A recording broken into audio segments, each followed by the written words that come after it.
ஒழுக்கத்தின் எய்துவர் மேனி இழுக்கத்தின் எய்துவர் எய்தாப்பலி என்னும் வள்ளுவப் பெருந்தகையின் வாக்கிற்கிணங்க இணைய வழியில் இணைந்திருக்கும் அந்த ஆசிரியர் பெருமக்களுக்கும் என்னுடைய வணக்கம். நாம் இன்று பைந்தமிழ் பழகு இலக்கண மன்றத்தின் சார்பாக இலக்கண வகுப்பிற்குள் செல்லலாம். இறுதி வகுப்புல என்ன இலக்கணம் பார்த்தோன்றது கொஞ்சம் நினைவு இருக்குங்களா? வழக்கு அதோட தொடர்ச்சி. வழக்கு அருமையா. அதாவது எழுத்திலும் பேச்சிலும் நம்ம சொற்களை பயன்படுத்தும் முறை வழக்குன்னு பார்த்தோம். சரி, வழக்கு எத்தனை வகைப்படும்னு பார்த்தோம்? யாருக்காவது நினைவு இருக்கா? இரண்டு. இரண்டு வகைப்படும். என்னென்ன? இயல்பு வழக்கு, தகுதி வழக்கு. இயல்பு வழக்கு அப்படின்னா உள்ளதை இருக்கிற சொல்ல அப்படியே இயல்பா பயன்படுத்துறது தான். ஒரு இடத்துல அந்த பொருளை குறிக்கின்ற அந்த இயல்பான சொல்ல அப்படியே பயன்படுத்துவது இயல்பு வழக்கு அப்படின்னு பார்த்தோம். அந்த இயல்பு வழக்கு 3 வகைப்பட்டுச்சு. அது நினைவு இருக்குங்களா உங்களுக்கு? இலக்கணமுடையது, இலக்கண போலி, மாறு. இலக்கணமுடையதுன்னா அந்த சொல்ல எந்த மாற்றமே வராது. நிலம், வானம், எழுது, படித்தான், கண்ணன் வந்தான். எழுவாய் முதல்லையும் பயனிலை பின்னாடியும் வந்து பொருள் தரும். அதுல நம்ம எந்த மாற்றத்தையும் நம்ம பண்ணவே தேவையில்லை. இலக்கண முறையோடு அமைக்கப்பட்டதுதான். இலக்கண நெறியிலிருந்து பிறழாமல் வழங்கப்படுவதுதான் இலக்கணமுடைய சொற்கள்னு பார்த்தோம். அடுத்து இலக்கண போலி பார்க்கும் பொழுது எப்படி வந்தது? முன்னாடி வர சொல் பின்னாடி வந்தாலும், பின்னாடி வர்றது முன்னாடி வந்தாலும் பொருள் மாறாம வரும். அதனாலதான் அதை முன்பின் தொக்க போலி அப்படின்னு நம்ம சொன்னோம். இலக்கண போலியை இது இலக்கண நெறியிலிருந்து பிறழ்ந்து வந்தாலும் ஆனா பொருள் மாறாம வரும் அப்படின்னு பார்த்தோம். அது இப்ப கால்வாய் அப்படின்னா வாய்க்கால் அப்படின்னு பார்த்தோம். நகர்ப்புறம் அப்படின்னா புறநகர், தசை ததை, அப்புறம் கிளையுடைய நுனிப்பகுதி, கிளை நுனிய நுனிக்கிளை அப்படின்னு பார்த்தோம். வாயில் இல்வாய் அப்படின்னு பார்த்தோம். இப்ப முன்னாடி பின்னாடியும் அந்த சொற்கள் மாறி வந்தாலும் பொருள் மாறாம வந்ததுன்னா அது இலக்கண போலி அப்படின்னு நம்ம பார்த்தோம். அடுத்து மறுனா என்னன்னு பார்த்தோம்? சொற்களானது சிதைந்து தன்னுடைய அடிப்படையில இருந்து இப்ப தஞ்சாவூர் அப்படின்னு முழுமையா வழங்காம அந்த சொற்கள் சிதைந்து வழங்குச்சுன்னா அது மறுன்னு பார்த்தோம். தஞ்சாவூரை தஞ்சை அப்படின்னு வழங்கணும். சோழ நாடு சோநாடு, கும்பகோணம் குடந்தை, திருநெல்வேலி நெல்லை. நம்ம என்ன பண்றோம்? காலப்போக்குல அந்த பெயர் சொற்கள் சுருங்கி சுருங்கி சுருங்கி சுருங்கி தன்னுடைய அளவுல கம்மியா ஒழிக்கிறது தான் மறு அப்படின்னு நம்ம பார்த்தோம். அடுத்து தகுதி வழக்கு பார்த்தோம். தகுதி வழக்கு எத்தனை வகைப்பட்டுச்சு நினைவு இருக்குங்களா? 3 வகை. 3 வகை. ஆமா, தகுதி வழக்கு 3 வகைதான். அது என்ன தகுதி வழக்குன்னா, ஒரு மக்கள் குழுமி இருக்கிற இடத்துல அல்லது 4 பேர் இருக்கிற இடத்துல பேச தகாத வார்த்தைகளை நீக்கிட்டு தகுதியான வார்த்தைகளை போட்டு பேசுவதுதான் தகுதி வழக்கு. அது 3 வகைப்பட்டுச்சு. ஒண்ணு இடக்கர் அடக்கல், அடுத்து மங்களம், அடுத்து குழு அப்படின்னு பார்த்தோம். பேர்லயே இது எல்லாமே இருக்கு அப்படின்னு நம்ம பார்த்தோம். இடக்கர் அடக்கல், இடக்கமடக்கான சொற்களை என்ன பண்றோம்? மறைத்து அதற்கு தகுந்த சொற்களை இட்டு நம்ம பேசுறோம். ஒரு 4-5 பேர் குழுமி இருக்கிற இடத்துல இந்த சொற்களை பேசக்கூடாது அப்படின்னு நினைப்போம். அதை மறைச்சிட்டு அதற்கு இணையான வேற ஒரு சொல்ல போட்டு பேசி நம்ம அதை தெரியப்படுத்துறது. அதுதான் இடக்கர் அடக்கல் அப்படின்னு சொல்லுவோம். இப்ப மலம் கழுவி வந்தான் அப்படின்னா கால் கழுவி வந்தான், திருநீர் கழித்து வந்தான் அப்படின்னா ஒன்றுக்கு போய் வந்தான், குழந்தை ஆய் போய்விட்டதுன்னா வெளியே போய்விட்டது. இப்படி நம்ம எதெல்லாம் பேசக்கூடாதோ அந்த சொற்கள்லாம் தவிர்த்துட்டு அதற்கு இணையான வேற சொல்ல போட்டு நம்ம பேசுறதுதான் இடக்கர் அடக்கல்னு பார்த்தோம். அடுத்து மங்களம், அதாவது அமங்கலமான சொற்களை நீக்கிட்டு மங்களமுடைய சொற்களால நம்ம அதை குறிப்பதுதான் மங்களம்னு பார்த்தோம்.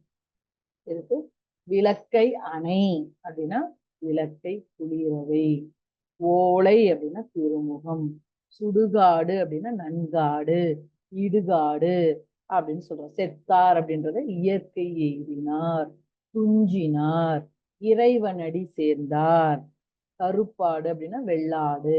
இப்படி எதெல்லாம் நம்ம அந்த காலகட்டத்துல அபசகுணம்னு நினைச்சோமோ அதெல்லாம் நீக்கிட்டு ஒரு மங்களமான சொற்கள், அமங்கல சொற்களை நீக்கிட்டு மங்களமான சொற்களால் சொல்வதுதான் மங்களம். அடுத்து குழுவுக்குறி, அதாவது ஒரு கூட்டத்திற்கு மட்டுமே தெரியக்கூடிய வார்த்தைகள், கோட் வேர்டுன்னு சொல்றோம் இல்லைங்களா, அதாவது ஒரு கூட்டத்துல மட்டும் அந்த குழுக்களுக்கு மட்டுமே தெரிகிற மாதிரி பயன்படுத்துவது. அததான் சொல்றோம், ஒரு கூட்டத்தினர் மட்டுமே தெரியக்கூடிய மாதிரி பயன்படுத்தக்கூடிய சொற்கள் அல்லது தொடர்களை தான் நம்ம குழுவுக்குறின்னு சொல்லுவோம். இத அந்த காலகட்டத்துல நிறைய காட்டு வழியில பயணம் செய்வாங்க. அவங்க என்ன பண்ணணும், தன்னுடைய பொற்கொள்ளர்கள் எல்லாம் பொண்ணை பாதுகாப்பா வைக்கிறதுக்காக அங்க எடுத்துட்டு போகும் பொழுது பொன்னை பரின்னு சொல்லுவாங்க. ஆடை, அதை யானை பகர் ஆடையை காரை அப்படின்னு வழங்குவாங்க. இது மாதிரி சில சில சொற்கள் தங்க கூட்டத்துக்கு மட்டுமே தெரிகிற மாதிரி பயன்படுத்தி கொள்வதுதான் குழுவுக்குறின்னு பார்த்தோம். சரிங்களா? இதோட நம்ம பார்த்துட்டு வகுப்பை முடிச்சோம். இப்ப இதோட தொடர்ச்சி, அதாவது இலக்கணத்துல போலி அப்படின்றது இருக்கு. போலி அப்படின்னா என்ன, அதோடைய வகைகள் என்ன அப்படின்றதுதான் நம்ம இன்னைக்கு பார்க்க இருக்கிறோம். போலி அப்படின்னா போல இருத்தல். நம்ம சொல்லுவோம் இல்லைங்களா, இதுல எது உண்மைன்னு கண்டுபிடிங்க பார்க்கலாம், இதுல எது அசல், இது எது நகல், கண்டுபிடிங்க அப்படின்னு நம்ம சொல்றோம் இல்லைங்களா, ஒரிஜினல் டு டூப்ளிகேட் அப்படின்னு சொல்றோம் இல்லைங்களா, அதுதான் இந்த போலி அப்படின்னா போல இருத்தல். நம்ம நிறைய பேர் சொல்லுவோம், உன்ன மாதிரியே ஒருத்தனை பார்த்தேன்பா, உங்க அண்ணனாவது இந்த மாதிரி அச்சு அசல் அப்படியே இருந்தான் அப்படின்னு நம்ம சொல்றோம் இல்லைங்களா, அதுதான் போலி. பாருங்க, ஒரு சொல்லின் முதலிலோ இடையிலோ இறுதியிலோ இயல்பாக இருக்க வேண்டிய ஓர் எழுத்திற்கு பதிலாக வேறு ஓர் எழுத்து இடம்பெற்று அதே பொருள் தருவதுதான் போலி. ஒரு சொல்லுல அது முதலா இருக்கலாம், இடையிலையா இருக்கலாம், இறுதியிலையா இருக்கலாம். ஒரு எழுத்து இருக்க வேண்டியதற்கு பதிலாக வேற ஒரு எழுத்து இருந்தாலும் பொருள் மாறாம இருந்தா அதுதான் போலி. ஒரு எழுத்திற்கு பதிலா இன்னொரு எழுத்து இருக்கலாம், ஆனா பொருள் மாறக்கூடாது. அப்படி இருக்கிறதுக்கு பேருதான் போலின்னு சொல்றாங்க. இந்த போலி என்னும் சொல் போல இருத்தல் அப்படின்ற சொல்லுல இருந்துதான் வந்திருக்கு. போல இருத்தல், இது போலவே இருக்கு இது அப்படின்னு சொல்றோம் இல்லைங்களா, அந்த போலி அப்படின்னா போல இருத்தல். அததான் நம்ம சொல்லி சொல்லி சொல்லி போலி அப்படின்னு மாறிடுச்சு. சொல்றாங்க போலின்னு என்னன்னா, ஒரு சொல்லுல அது முதலா இருக்கலாம், இடையா இருக்கலாம், இறுதியா இருக்கலாம், ஒரு எழுத்து இருப்பதற்கு பதிலாக அந்த இடத்துல வேற ஒரு எழுத்து இருந்தாலும் பொருள் மாறாம இருந்தா அதுக்கு பேருதான் போலி. போலி அப்படின்னா போல இருத்தல் அப்படின்றது அர்த்தம். சரிங்களா? இது இந்த வழக்குல வர இதானமா, இதுல இது இலக்கண இப்ப படித்தலை? இந்த வழக்குல இலக்கண போலி இருக்கு இல்லைங்களா, அந்த இலக்கண போலினா என்னன்னு பார்த்தோம். முன்னாடி பின்னாடியும் போட்டாலும் பொருள் மாறாதுன்னு சொன்னோம் இல்லைங்களா, அந்த போலியுடைய வகை இது என்ன, அத நம்ம விரிச்சு பார்க்கிறோம். அதுல சும்மா இலக்கண போலினா என்னன்னு பார்த்துட்டு போயிட்டோம், முன்னாடி பின்னாடி போட்டு எழுதுறதுன்னு. இதோடைய இன்னும் எங்கெல்லாம் வரும், எப்படி வந்தா அது மாறாது, அதை எப்படி வகைப்படுத்திருக்காங்க அப்படின்றத நம்ம பார்க்கலாம். இது வழக்கோட தொடர்ச்சி தானா? ஆமா, தொடர்ச்சி. பாருங்க, இப்ப உதாரணமா நம்ம சொல்லணும் அப்படின்னு பாத்தீங்கன்னா, நம்ம ஔவையார் எல்லாருமே ஆத்திச்சூடி படிச்சிருப்போம் இல்லைங்களா, எல்லாருமே அறம் செய்ய விரும்பு, ஆறுவது சினம், இயல்வது கரவேல், ஈவது விளக்கேல் படிச்சிருப்போம். அதுல அறம் செய்ய விரும்பு அப்படின்னு வரும் ஒரு தொடர். அதே திருக்குறள் படிச்சிருப்போம். திருக்குறள் யார் எழுதுனது?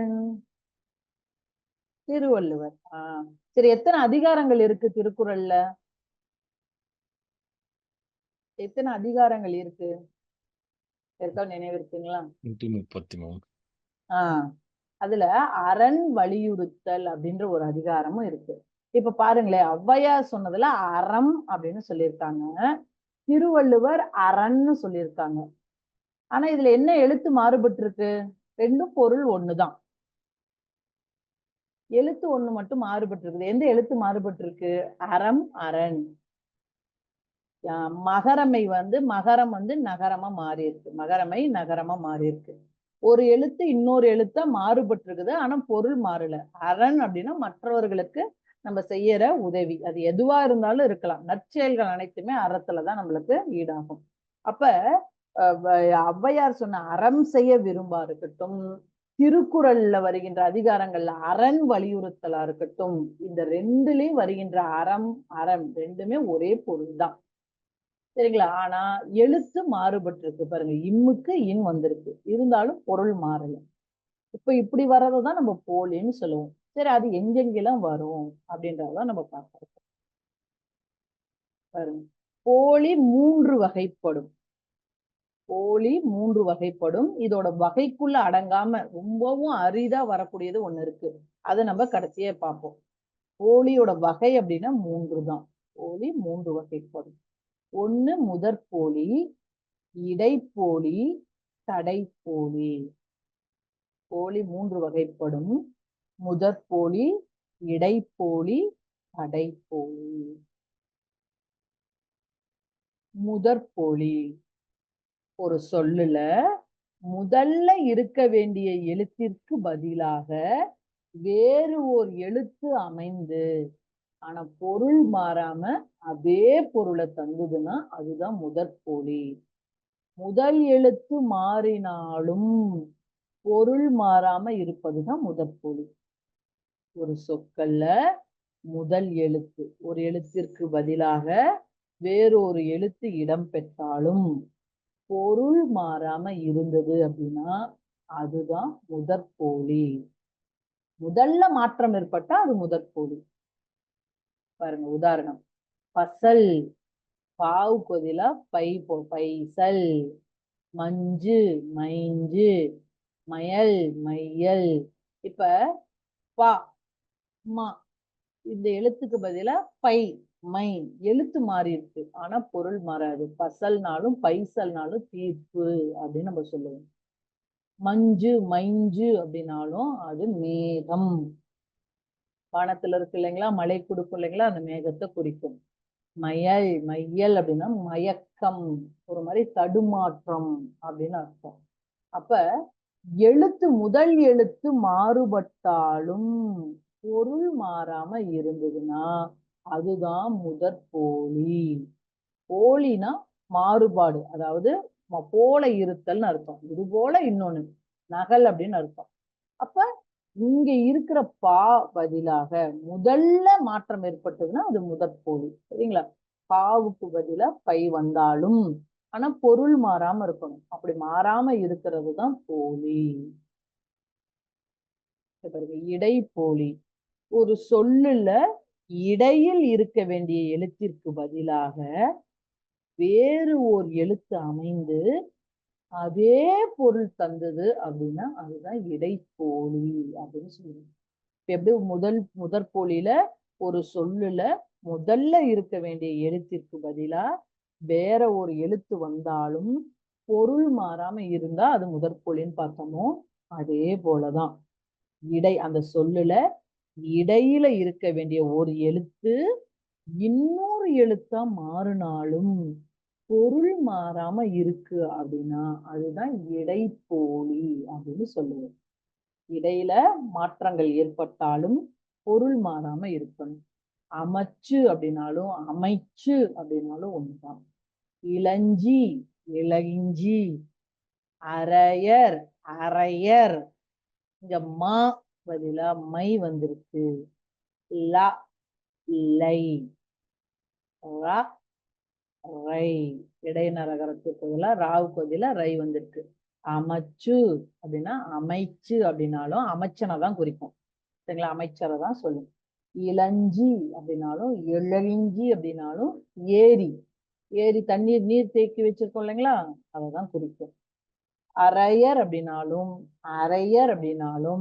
நம்ம இறை தொண்டர்கள் சொல்லுவோம் இல்லைங்களா, அந்த காலகட்டத்துல 4000 திவ்ய பிரபந்தத்தை தொகுத்த அந்த பாடிய அந்த இறை தொண்டர்களை இந்த வார்த்தையால குறிப்பிடுவார்களாம், அரையர் அப்படின்ட்டு. அப்ப ராவுக்கு பதிலா ரை வந்தாலும் பொருள் மாறாமல் இருந்தால் அதுதான் இடைப்போலி. போலினா நம்ம நினைவு வச்சுக்கிறது ஒரு எழுத்திற்கு பதிலா வேற ஒரு எழுத்து அந்த இடத்துல வந்தாலும் பொருள் மாறாம இருக்கணும். அதை நம்ம நினைவு வச்சுக்கணும். முதல்ல அப்படி மாற்றம் ஏற்பட்டு பொருள் மாறாம இருந்தா முதற்போலி. அந்த சொல்லுடைய இடையில மாற்றம் ஏற்பட்டு பொருள் மாறாம இருந்த இடைப்போலி. அதே போலதான் கடைப்போலியும். கடை அப்படின்னா இறுதின்னு அர்த்தம். சரிங்களா? அந்த இறுதி எழுத்து மாறுபட்டாலும் பொருள் மாறாம இருக்கணும். அதுதான் நம்ம கடைப்போலி அப்படின்னு நம்ம சொல்லுவோம். பாருங்க, சொல்லின் இறுதியில் இருக்க வேண்டிய எழுத்திற்கு பதிலாக வேறு எழுத்து அமைந்து அதே பொருள் தருவது கடைப்போலி ஆகும். இதுல பெரும்பாலும் இந்த எழுத்திற்கு பதிலா இதுதான் வரும் அப்படின்னு சொல்லுவாங்க. அக்ரிணை பெயர்கள்ல மட்டும். அக்ரிணை பெயர்கள்ல மகரமை வந்ததுன்னா நகரம் தான் வரணும். அப்பதான் பொருள் மாறாது. லகரம் வந்தா ரகரம் வரணும். இதுதான், அப்பதான் பொருள் மாறாது. இது அக்ரிணை பெயர்கள்ல இதுதான் வரும் அப்படின்ற ஒரு விதியும் இருக்கு. பாருங்க, அகம் அப்படின்னாலும் அகன் அப்படின்னாலும் பொருள் ஒண்ணுதான். உள்ளம் அதுதான் குறிக்கும். சரிங்களா? அகம்னாலும் அகன்னாலும் உள்ளத்தான் குறிக்கும். நிலம் நிலன் நிலத்தை தான் குறிக்கும், பொருள் மாறாது. முகம் முகன் தான் குறிக்கும். பந்தல் அப்படின்னாலும் பந்தர் அப்படின்னாலும் ஒண்ணுதான். வீட்டுக்கு முன்னாடி போடுவாங்க இல்லைங்களா, நிழலுக்காகவும் வேற ஒரு ஏதாவது ஒரு விசேஷத்திற்காகவும் விடுவாங்க இல்லைங்களா, அதுதான். சாம்பல் அப்படின்னாலும் சாம்பர் அப்படின்னாலும் நம்ம அடுப்பில் இருக்கின்ற அந்த ஒரு அடுப்பு எரிஞ்சதுக்கு அப்புறம், விறகு எரிஞ்சதுக்கு அப்புறம் இருக்கும் இல்லையா, அந்த துகள்களை தான் குறிக்கும். அதுதான் சொல்லுவாங்க. பாருங்க, அக்ரிணை பெயர்களின் இறுதியில் நிற்கும் மகர எழுத்துக்கு பதிலா நகரம் தான் வரும். வேற வந்ததுன்னா பொருள் மாறும்.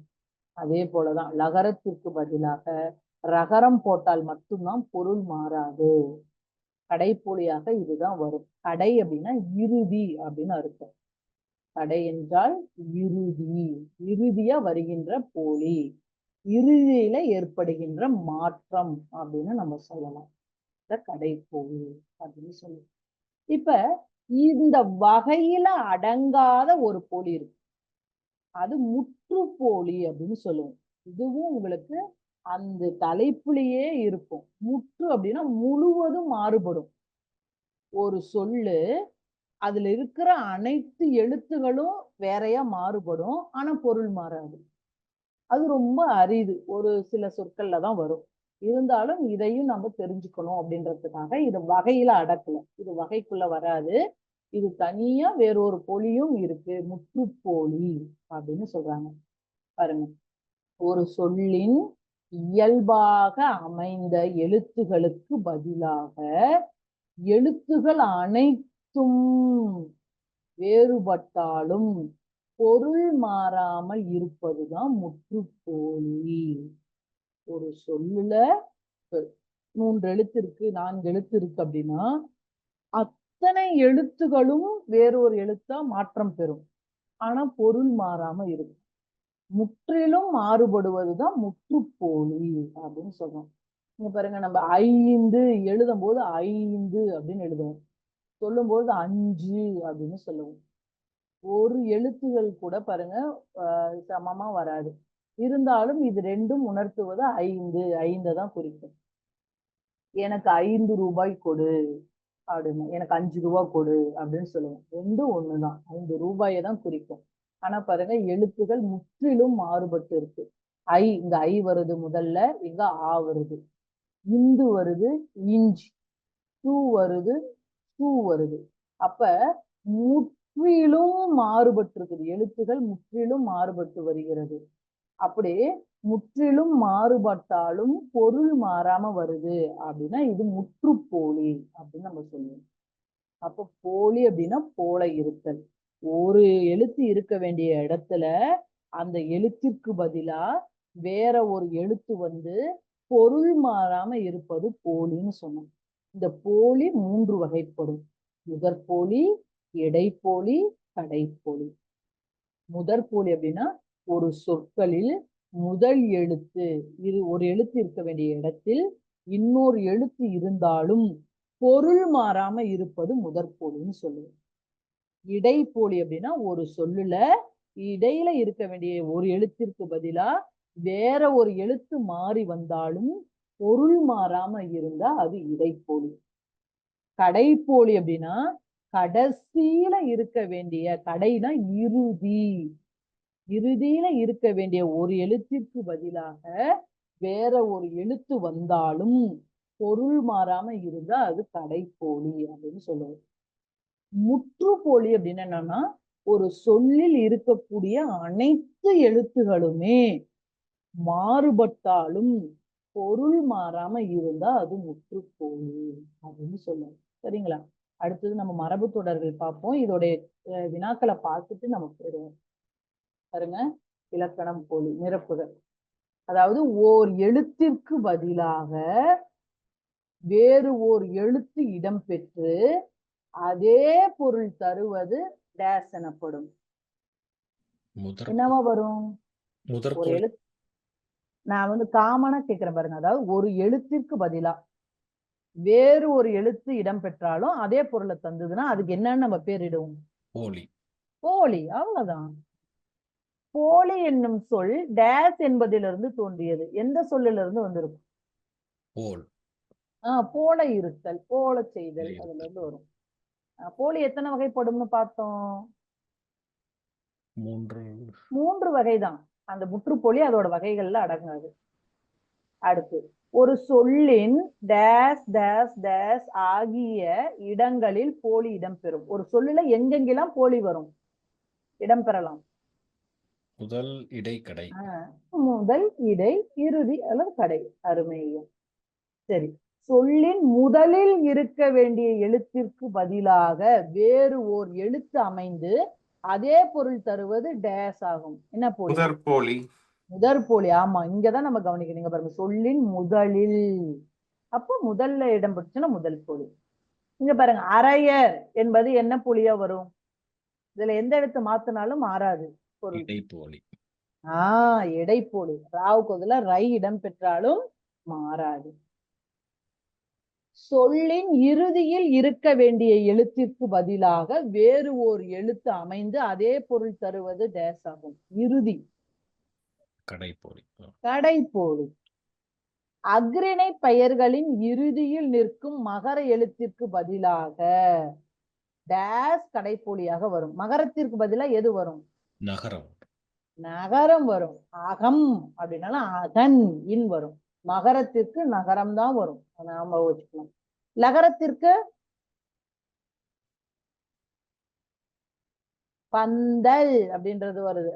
லகரத்திற்கு எது வந்ததுனாலும் பொருள் மாறாது.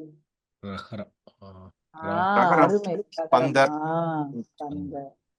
சரி, இங்க பாருங்க, அஞ்சு என்னும் சொல் டேஸ் என்னும் சொல்லின் போலி வடிவமாகும். ஐந்து. ஐ நம்ம எழுதும் போது அப்ப என்ன போடுவோம்? ஐ போடுவோம். ஆவுக்கு பதிலா ஐ. இதோட போலி வடிவம் தான் 5. ஒரு சொல்லில் இயல்பாக அமைந்த எழுத்துகளுக்கு பதிலாக எழுத்துகள் அனைத்தும் வேறுபட்டாலும் பொருள் மாறாம இருந்தா அதுக்கு பேரு அனைத்தும் முற்றுப்போலி. முற்றுப்போலி. அருண். சரி, இப்ப இதுல கண்டுபிடிங்க பார்ப்போம். வாழைப்பழம் மிகவும் நஞ்சு விட்டது. பேச்சு வழக்குல இருக்கு, மிகவும் நஞ்சு விட்டது. இத்தொடரில் இடம்பெற்றுள்ள போலி சொல்லை கண்டறிந்து அதற்கு என்ன சொல் சரியா வரும்? நைந்துன்னு வரும். அது முற்றுப்போலியா அப்ப அது என்ன போலியில வந்துரும்? முற்றுப்போலி. முற்றுப்போலி. அப்ப நஞ்சுன்னு இருக்குது. அப்ப நம்ம என்ன எழுதுவோம்? நைந்து. முதற் போலிக்கு ஏதாவது ஒரு சான்று கொடுங்க பார்ப்போம்.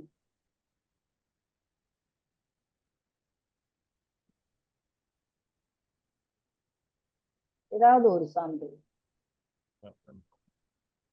பசல், மஞ்சு. பசல், பைசல். இடைப்போலி. ஆனா இந்த பைசல்ங்கிறது தமிழ் வார்த்தையே கிடையாது இல்லம்மா? பசல், ஆமா, தீர்ப்பு. நம்ம பேச்சு வழக்குல தானே பயன்படுத்துறோம். பேச்சு வழக்குலயே எழுத்து வழக்குலயே வர்றதான் நம்ம சொல்றோம் போலின்ட்டு. பேச்சு வழக்கு தான். இடைப்போலி. அரையர் சொன்னீங்க. அரையர், அரையர். இறை தொண்டர்கள். அருமை, அருமை. கடைப்போலி. அறம், அரண். அறம், அரண், அகம், அகன், இதெல்லாம் நம்ம சொல்லலாம். இதெல்லாமே நம்ம நிறைய இத இலக்கியத்திலே நம்ம பார்ப்போம் இந்த மாற்றத்தை. பொறுத்துக, பந்தர், கடைப்போலி, கடைப்போலி, மைஞ்சு, முதற்போலி, முதற்போலி, அஞ்சு, முற்றுப்போலி, முற்றுப்போலி, அரையர், இடைப்போலி. சரி, இந்த மரபு தொடர்கள் நம்ம நிறைய பயன்படுத்துவோம். உங்களுக்கு நினைவு இருக்கான்னு தெரியல. இப்ப நீங்க பாத்தீங்கன்னா உங்களுக்கு நினைவு வந்துரும். இந்த மரபு தொடர்கள் இதை நம்ம அடிக்கடி பயன்படுத்துவோம். நம்ம குழந்தைங்க கிட்ட பயன்படுத்துவோம், நம்ம கிட்ட நம்மளுடைய அப்பா அம்மா பயன்படுத்துவார்கள். இதுதான் மரபு தொடரா அப்படின்ற நமக்கே இவ்வளவு நாள் நம்ம பயன்படுத்திக்கிட்டு இருக்கிறோம் அப்படின்னு தோணும். மரபு தொடர்கள் அப்படின்னா, மரபு அப்படின்னா என்ன? ஏதாவது உங்களுக்கு இதுல ஏதாவது கனெக்ட் ஆகுதுங்களா? மரபுனா என்னவா இருக்கும்? ஒரு தலைமுறையில இருந்து இன்னொரு தலைமுறை நடத்துறது. அப்படியே நம்ம வாழையடி வாழை அப்படின்னு நம்ம சொல்றோம் இல்லைங்களா? அதுதான். இப்ப இந்த மரபு தொடர்களுடைய சிறப்பு அம்சமே என்னன்னு பாத்தீங்கன்னா, சொல்ல வரத நேரடியா நம்ம கிட்ட சொல்லாது. இந்த சொற்கள் எப்படி இருக்கும் அப்படின்னு பாத்தீங்கன்னா, வேற ஒரு பொருளை குறிச்சு நம்ம சொல்லுவோம். நம்ம திருக்குறள்ல பார்த்திருப்போம். திருவள்ளுவர் மன்னனுக்கு எடுத்துரைக்கும் போது சொல்லுவாரு, பீலிப்பை சாகாடும் அச்சிறும் அப்பண்டம் சால மிகுத்து பெயின் அப்படின்ட்டு பெறுவாரு.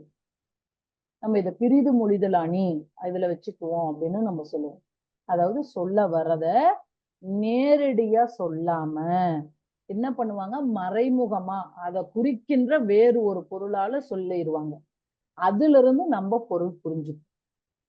சரிங்களா? இப்ப பீலினா மயில் தொகைன்னு நம்ம சொல்லுவோம். அதுல அவர் சொல்லுவாரு, பீலிப்பை சாகாடும் அச்சிறும் அப்பண்டம் சால மிகுத்து பெயின் அப்படின்னு சொல்லுவாரு. அதாவது மயில் தொகை வெயிட்டே இல்லாததுதான், இருந்தாலும் அது கொஞ்சம் கூட அது கனமே இல்லை அப்படின்ட்டு ஒரு வண்டியில அளவுக்கு அதிகமா நீ ஏற்றிக்கிட்டே இருந்தீன்னா அதுவும் பாரம் தாங்காம அந்த வண்டி அச்சு முடிஞ்சிடும் அப்படின்னு சொல்லிட்டு போயிடுவாரு இந்த மன்னன்ட்டு எடுத்துரைக்கும் பொழுது. அப்ப அவன் புரிஞ்சுக்கணும் அதுல இருந்து. அப்ப அவர் என்ன சொல்ல வர்றாருன்னா, மன்னனே நீ ரொம்ப வலிமையானவன் நினைச்சிட்டு உன்னை சுத்தி இருக்கிற மன்னர்கள் எல்லாமே வலிமை குறைந்தவர்கள் அப்படின்னு நினைச்சிட்டு பகைவர்களா சேர்த்துக்கிட்டே போன. இப்ப அவங்க எல்லாத்தையும் நீ மதிக்காம அவங்க கிட்ட நீ எந்நேரமும் நன்முகம் பாராட்டாம இருந்துகிட்டு இருந்தீன்னா அந்த மன்னர்கள் எல்லாம் ஒண்ணு சேர்ந்து ஒரு நாள் உன்னை எதிர்த்துருவாங்க. அப்ப நீ அந்த இடத்துல வலுவிழந்து போயிருவ. புரிஞ்சு நடந்துட்டு எல்லாத்தையும் அரவணைத்து போ. ஒரு அரசன்னா இப்படிதான் இருக்கணும். எல்லாரும் என்னை விட கம்மியா வலிமையில குறைந்தவன், என்னை விட ரொம்பவும் எளிமையானவன், பலத்தில் குறைந்தவன் நினைச்சிட்டு அனைவரையுமே நீ எதிரியா நினைச்சு நட்பு பாராட்டாம இருந்தேன்னா ஒரு நாள் இது உனக்கு நடக்கும் அப்படின்னு சொல்லுவாரு. அப்ப அன்றைய காலகட்டத்து புலவர்கள் எல்லாமே மன்னர்களுக்கு எடுத்துரைக்கும் பொழுது நாசுக்கா எடுத்துரைப்பாங்க அப்படின்னு சொல்லுவோம். நீங்க இதுலயும் படிச்சிருப்பீங்க, இந்த அதியமான் ஔவையோடைய நட்பு உங்களுக்கு தெரிஞ்சிருக்கும்னு நினைக்கிறேன். அவங்களுடைய நட்புக்கு இலக்கணமா நம்ம எதையுமே நம்ம சொல்ல முடியாது அப்படின்னு சொல்லுவோம். கபிலர் அவருடைய நட்பும் அப்படிதான் இருக்கும். இப்ப ஔவை அதியமானுடைய நட்புல அதியமான் ரொம்ப வருத்தமா இருப்பாரு. ஔவை போய் பார்ப்பாங்க, ஏன் இவ்வளோ வருத்தமா இருக்கு அதியமான் நெடுமான் அஞ்சியே, ஏன் இவ்வளோ வருத்தமா இருக்க, என்ன காரணம், உன் பேர்லதான் 5 இருக்கு ஆனா நீ உனக்கு அச்சமே தெரியாதே அப்படின்னு சொல்லும் போது அவன் சொல்லுவான், இப்படி பக்கத்து நாட்டு சிற்றரசன் என்ன பண்றான், எனக்கு போருக்கு அறைகூவல் எடுத்திருக்கான், நான் போருக்காக பயப்படல. அந்த போர்ல எத்தனை குடும்பங்கள் இழக்கப்படும், கணவனை இழந்த பெண்கள், அதே போல பிள்ளைகளை இழந்த தாய்மார்கள், அதே தந்தையை இழந்த மகன்கள், இப்படி எவ்வளவோ பேர் இருப்பாங்க. அந்த அழுகுரல் சத்தமும் இதுவும் இந்த போருனால இவ்வளவு இழப்பு ஏற்படுமே அப்படின்றத நினைச்சு நான் வருத்தமா இருக்கேன் அப்படின்னு சொல்லுவான். அதை கேட்டுட்டு ஔவை சொல்லுவாங்க, புரியுது, உன்னுடைய நிலைமை புரியுது, நான் போய் அங்க தொண்டைமான்கிட்ட பேசுறேன். தொண்டைமான் தான் போர்க்காலை அரைக்கோள் எடுத்திருப்பான். அப்ப அவங்க சொல்லுவாங்க, நான் போய் அவங்ககிட்ட எடுத்து சொல்றேன் அப்படின்னு போவாங்க. அப்ப போகும்பொழுது எந்த இடத்துலயும் அதிகமான விட்டே தர மாட்டாங்க. அவனுடைய போரை தடுக்கணும்ன்ற செய்தியை சொல்றதுக்காகவே இவங்க என்ன பண்ணுவாங்கன்னா, ஒரு பாடலே இருக்கும், நமக்கு அருமையா இருக்கும். அந்த இடத்துல அவங்க போரை தடுத்தே ஆகணுமே அப்படின்றதுக்காக போவாங்க. போனோடனே இவங்கதான் அதியமானுடைய நண்பர் தான் ஔவையார்னு எல்லாத்துக்கும் தெரியும். போரை நிறுத்த சொல்லியிருப்பானாட்டிருக்கு, அதான் அவ்வை வந்திருக்காங்க அப்படின்னு நினைச்சு இவன் ரொம்பவும் ஒரு மாதிரி எக்காலம் எடுத்து இருப்பான். அங்க போனோடனையும் என்ன தொண்டைமானே, போருக்கெல்லாம் தயாரா இருக்கிறியா? சரி, உன்னுடைய படைக்கு எல்லாம் போய் பாப்போமா, அப்படியே எப்படி எல்லாம் இருக்கு அப்படின்ட்டு அப்படியே பேசிக்கிட்டே நடந்து போவாங்க. பார்த்தா எல்லாம் பளபளன்னு எண்ணெய் போட்டு அப்படியே கருவிகள் எல்லாம் பளபளன்னு மின்னும். போருக்கு தயார் நிலையில அப்படியே எண்ணெய் பூசி வச்சிருப்பாங்க. பார்க்கும் பொழுது அப்படி மின்னிக்கிட்டு இருக்கும். பார்த்துட்டு, என்ன அவையே பாத்தீங்களா, எப்படி இருக்கு என்னோட கருவிகள் எல்லாம், போருக்கு எவ்வளவு தயாரா இருக்கு பாத்தீங்களா, எப்படி மின்னுது பாருங்க பளபளன்னு, இப்படி இருக்குதா அவங்க தொண்டைமான்ட்ட அப்படின்ட்டு. சரி, இப்படி இருக்கு அதியமான்ட்ட அப்படின்னு கேட்பான் தொண்டைமான். பார்த்து, அது என்ன உண்மைதான் சரிங்களா, நல்ல பளபளன்னு எண்ணெய் போட்டு வச்சிருக்க, நல்லா மின்னிட்டு தான் இருக்கு. ஆனா எங்களுடைய அதியமான் இருக்கான் இல்லையா, அவனுடைய படை கருவிகள் எல்லாமே இரத்த கரை படிஞ்சும் மழுங்கியும் கொல்லனுடைய கொல்லப்புறத்துல அந்த இதுல இருக்கு, இப்பதான் சரியாயிக்கிட்டு இருக்கிறதுக்காக பண்ணிருக்கு அப்படின்னு சொல்லுவாங்க. இதுல இப்படி அவங்க நாசுக்கா சொல்றதுக்கு காரணம் போர் நிறுத்துன்னு சொல்ல மாட்டாங்க. அவங்க ஒவ்வொன்னா தான் சொல்லிட்டு வராங்க. நான் சுருக்கமா சொல்லிட்டேன். இது இப்படி ஒவ்வொன்னா இப்படி இருக்கு, இந்த கருவி இருக்கு, இப்படி இருக்கு, இப்படி எல்லாம் இருக்கு அப்படின்னு நம்ம சொல்லுவாங்க. இதுல இருந்து அவங்க சொல்ல வர்றது என்னன்னா, நீ போர் எப்பயாவது செய்யறவன் தான், ஆனா எங்களுடைய அதியமான் எப்பொழுதும் போர் புரிஞ்சுக்கிட்டே இருக்கிறதுனால அவனுடைய அந்த கருவிகள் எல்லாமே இரத்தக்கரை படிந்தும் மழுங்கியும் இருக்கு. அதனால அவன் போருக்கு பயப்படுறவன் இல்ல, என்னை போர் நிறுத்துறதுக்காக உங்ககிட்ட சமாதானம் பேசுறதுக்கு என்னை அனுப்பல அப்படின்னு அதிகமா அவனை பெருமையா புகழ்ந்து இவனுக்கு ஒரு அச்சுறுத்தலை ஏற்படுத்துவாங்க. அந்த அச்சுறுத்தலின் காரணமாக தொண்டைமான் என்ன பண்ணுவான், தன்னுடைய தவறு தான் செய்யற தவறை உணர்ந்து அவ்வைகிட்டே சொல்லுவான், நான் அவரை ரொம்பவும் எளிமையானவன் நினைச்சு நான் போருக்கு அறைகூவல் எடுத்து அவரை சண்டைக்கு கூப்பிட்டேன். இப்பதான் என்னுடைய தவறு புரிகிறது, அவரிடம் போர் புரியும் பொழுது எனக்கும் அந்த இழப்பு பெருசா இருக்கும் அப்படின்றது இப்பதான் தெரியுது, அதனால இது தேவையில்லாத போர்ன்றத நான் கருதுறேன், நீங்க சொல்லி போரை நிறுத்துங்கன்னு சொல்லுவான். அப்ப எந்த ஒரு இடத்திலையுமே அந்த புலவர்கள் எப்படி பண்ணுவாங்க அப்படின்னா, தான் சொல்ல வேண்டிய கருத்தை மறைமுகமாக வேறு ஒரு சொற்களாலையும் தொடர்களாலையும் நம்ம சொல்லுவோம். இது காலங்காலமா இருந்துகிட்டே வரக்கூடியதுதான். அப்படி இந்த சிறப்புகள் இதெல்லாம் மரபு வழியா இன்னமும் நம்ம பயன்படுத்திக்கிட்டு தான் வரோம். இப்ப நம்ம அந்த சொற்கள் தொடர்களை பார்க்கும் பொழுதே நமக்கு தெரிஞ்சிடும், மரபு சொற்கள்னா என்ன, மரபு தொடர்கள்னா என்னன்ட்டு இப்ப நம்ம பார்க்கும் பொழுதே தெரியும் உங்களுக்கு. முதல்ல தொடர்கள் பார்த்துருவோம், அதுக்கப்புறம் சொற்கள் சில பார்ப்போம். இதுல பாருங்க, மரபு தொடர். மரபு தொடர் என்பது ஒரு சொல் அல்லது சொற்தொடர் அதன் நேரான பொருளை குறிக்காமல் வேறு பொருளை குறிக்க மரபாக தொன்று தொட்டு வழக்கில் பயன்படுத்தப்பட்டு வரும் ஒன்றாகும். என்னாகும், நேரான பொருளை குறிக்காம வேறு ஒரு பொருளை குறிக்க அப்படியே மரபா இதை நம்ம பயன்படுத்திட்டு வரோம். டைரக்டா நம்ம சொல்றத டைரக்டா சொல்லாம அப்படியே சுத்தி வளைச்சு சொல்லுவோம். அப்படி பயன்படுத்திட்டு வர்றதுதான் இந்த மரபு தொடர்கள். இது எப்படி இருக்குன்னு பாத்தீங்கன்னா, கருத்து அழகும் நடை அழகும் கொண்டவை. அதோடைய ஆழம், கருத்தாழம் நம்ம ரொம்ப கவனிக்கும் பொழுதுதான் அந்த கருத்துடைய ஆழம் தெரியும். அதோடைய பயன்படுத்துகின்ற அந்த சொற்கள் அழகும் இதுல சிறப்பா இருக்கும் அப்படின்னு சொல்றாங்க. பாருங்க, மரபு தொடர்களும் உணர்த்தும் பொருளும், இதெல்லாம் நம்ம நிறைய இப்ப வழக்குல பயன்படுத்திட்டு தான் இருப்போம்.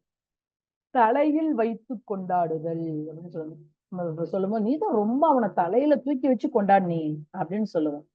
அது தலையில் வைத்து கொண்டாடுதல்னா ரொம்ப பெரிதும் மதிக்கிறது, அவனை ரொம்ப நம்புறது. அவன் தலையில வச்சு கொண்டாடினண்டா, அவன் எப்படி பண்ணிட்டான் அப்படின்னு சொல்றோம் இல்லைங்களா. இந்த காணல் நீர், காணல் நீர்னா இல்லாத ஒண்ணு. இப்ப நம்ம தூரமா வண்டியில போகும்போது பார்த்திருப்போம், கொஞ்சம் தூரம் நல்ல வெயில் அடிக்கும் பொழுது நம்ம வண்டியில கார்லயோ வண்டியிலயோ போகும் பொழுது தெரியும், அங்க நீர் இருக்கிற மாதிரியே இருக்கும். அந்த தார் ரோட்ல பக்கமா போக போக போக போக அங்க ஒண்ணுமே இருக்காது. அப்ப காணல், என்னுடைய கனவெல்லாம் காணல் நீர் போல போயிருச்சு அப்படின்னு. அப்ப கிடைக்காத ஒண்ணு, கிடைக்கவே கிடைக்காது அப்படின்றது. இமாலய தவறு பண்ணிட்டம்பா, பெரிய தவறு அப்படின்னு சொல்றோம் இல்லைங்களா, இமாலய தவறு. நான் எப்பதான் இந்த துன்பத்துல இருந்து, நம்ம சொல்லுவோம், எப்பதான் நான் இதுல இருந்து கரையேற போறேனோ தெரியல, இந்த கஷ்டத்துல இருந்து துன்பத்துல இருந்து.